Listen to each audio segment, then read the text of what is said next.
দেখুন, বিজেপি সম্পর্কে যত কম কথা বলবেন তত ভালো। আপনারা সোশ্যাল মিডিয়া থেকে কিংবা সংবাদ মাধ্যমের মাধ্যমে গোটা ভারতবাসী জেনে নিয়েছে যে হাইকোর্টের একটা রায়, সেখানে নরেন্দ্র মোদী যার হয়ে ভোট প্রচারে গিয়েছিলেন সে দেবগৌড়ার নাতি 400 মেয়ের সঙ্গে শারীরিক সম্পর্ক ধর্ষণ করছে, তার যাবজ্জীবন মৃত্যু পর্যন্ত কারাদণ্ডে সাজা হয়েছে।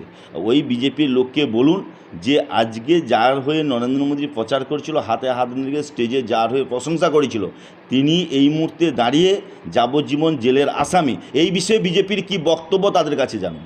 আরজি করের ঘটনা তদন্ত হয়েছে, হাইকোর্টে মেনে নিয়েছে, সিবিআই মেনে নিয়েছে যে মমতা ব্যানার্জির গভর্নমেন্ট একমাত্র গভর্নমেন্ট যে গভর্নমেন্ট সঙ্গে সঙ্গে দোষীকে অ্যারেস্ট করেছে এবং তার বিচারের ব্যবস্থা করেছে।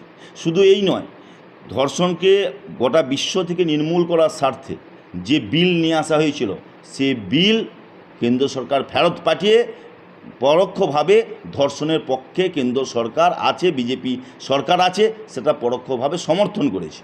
আর মমতা বন্দ্যোপাধ্যায় ধর্ষণের মতো ঘটনায় সঙ্গে সঙ্গে তার পুলিশ অ্যারেস্ট করেছে এবং বিচারের ব্যবস্থা করেছে।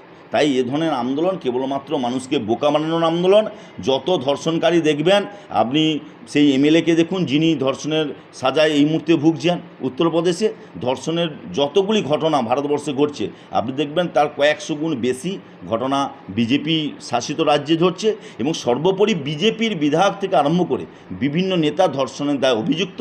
আবার ধর্ষণ কাণ্ডে যাকে বিচার রাখা আছে নরেন্দ্র মোদী তার সঙ্গে ছবি তুলছেন, আবার যিনি ধর্ষণ থেকে ছাড় পাচ্ছেন গুজরাটে, তাকে ফুলের মালা দিয়ে বিজেপি জয়োল্লাস করে বিজয় উৎসব করে বাড়ি ফিরে নিয়ে যাচ্ছে।